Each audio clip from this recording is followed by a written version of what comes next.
I'm an educator by trade.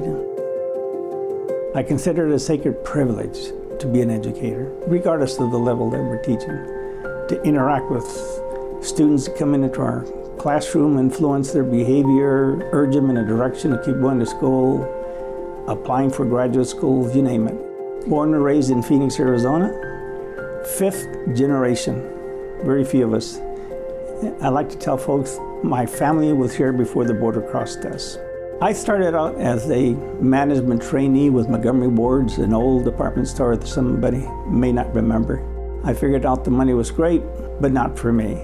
And behind my mind, I always knew I was going to be a history teacher. Dr. Olivas was Mr. Olivas when I met him. He was a first-year teacher at Alhambra High School, and I was a senior in high school. He was the DECA teacher, and I was the president of the DECA club at the time. I just always admired him, that he was working to move forward and to help others and a higher level of education. Finding the positive in everyone and believing in yourself and knowing that you could do what you could do. I mean, he was just very motivational and made you feel good about yourself and made you feel like you could do it.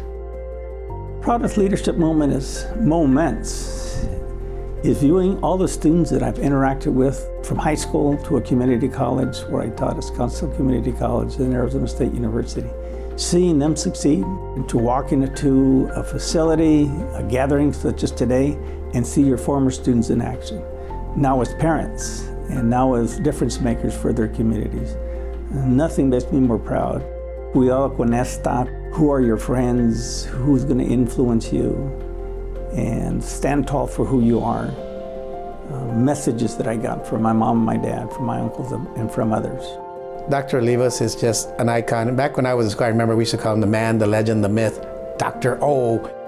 Yeah, I first met Dr. Olivas. I was the first member of my family to go on to college, and I landed at Arizona State University, 1981. There's a lot of Latinos on ASU now, but back then there wasn't that many.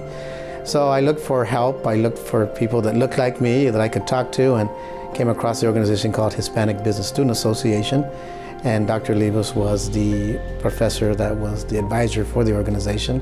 He's always looking to help somebody else, do something bigger than himself. And that was ingrained to me by him and my actual father, is you gotta do something bigger than yourself. And Dr. O is a perfect example of that, whether it's helping students, which is one of his passions. The other passion is veterans. He does everything he can to help those two communities. The Hispanic Latino community is well positioned because of the changing demography of America. We're in the driver's seat. This audience, your next generation, will be the difference makers and the leaders that we're going to need. And so a shout out to all of you who have that potential to be a difference maker, a passion for who you are, and the passion that you'll take up for a cause that over your lifetime you'll feel great about in having done so for our community.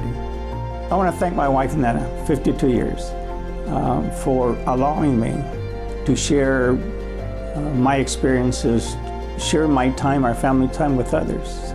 Proudly, my two sons are here today, Louis and Daniel, along with my daughter-in-law, Armenia, who collectively has brought us 5 grandkids. So this is a very special moment for the Olivas family and for all families that are here today.